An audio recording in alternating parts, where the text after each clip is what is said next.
This morning I'm making cinnamon donuts. You really can't beat a fresh donut, can you? These donuts are baked, not fried, so just that wee bit healthier. Main thing though is they're really quick to make. It's just 10 minutes in the oven. Got 125 grams of plain flour. Got a teaspoon of baking powder, just a quarter of a teaspoon of baking soda.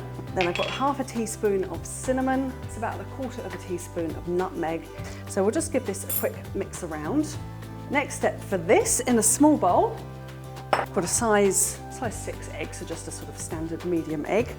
Give that a quick whisk up. A quarter cup of milk, a teaspoon of vanilla essence into the bowl, 60 grams light brown sugar. Just give that a quick mix. I'll add in as well a quarter cup of the natural unsweetened yogurt.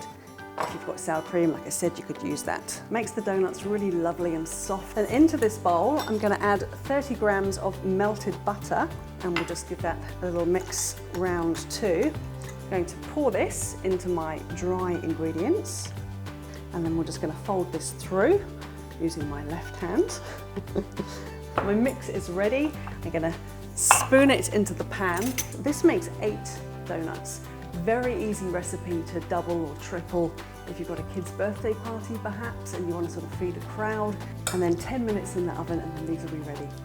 Here they are, my finished cinnamon donuts. Excuse the noise, the neighbour's cutting down a tree. Light, fluffy donuts. Once they're warm from the oven, I've dunked them into melted butter, into a mix of cinnamon sugar. Hope you enjoy them.